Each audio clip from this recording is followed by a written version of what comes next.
I was one of the optimists that felt the rovers would survive the first winter and that we would have an extended mission. But I never thought they would last through 3 Martian winters and continue to explore for 5 years. We thought that, we were going to be lucky if we got 3 months out of these rovers. We've got 5 years out of these rovers and they just keep going. And it seems like every day is better than the day before. The mission just keeps getting better and better and better the longer it goes. How do I feel about the fact that it's going on for 5 years? Exhausted. I mean, really tired. Everyone on the planet Earth is sharing in the experience of exploring the surface of Mars through our 2 surrogate children, Spirit and Opportunity. You're seeing Mars with 3D color stereo vision, just as if you were standing there yourself. The rovers are just about your height, and so they see the world from your perspective, and just as you would see it if you were there. Now, they are well named. Opportunity really has been incredibly opportunistic and lucky. It basically found water from its lander, found its own heat shield, and we were able to examine for the first time a heat shield that was used on another planet because it happened to land nearby. Spirit really has had to have a lot of spirit to keep going.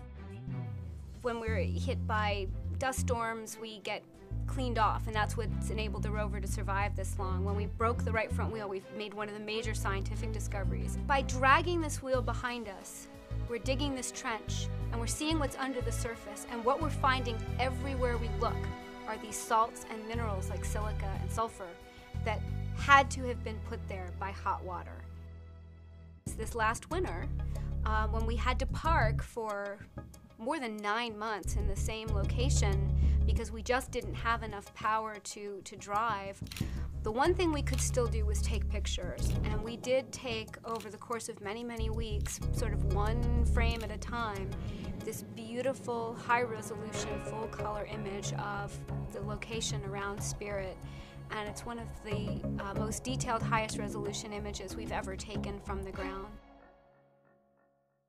Getting to Victoria was great. I mean, it was 21 months of trudging endlessly across these plains and hardly seeing the scenery change at all.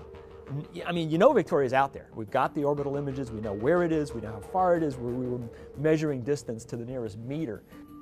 And then one day we're right at the rim of it, and there's just this spectacular scenery, this fabulous geology laid out in front of us. And yeah, the combination of just what a glorious view it was, plus so much effort that went into getting there.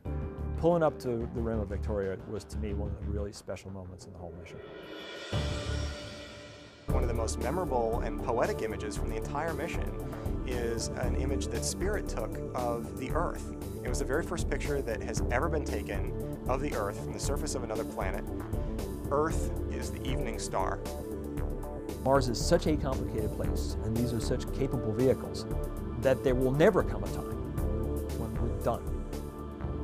Regardless of when this mission ends, whether it's tomorrow or 5 years from now, there's always going to be some wonderful, tantalizing thing just beyond our reach that we didn't quite get to.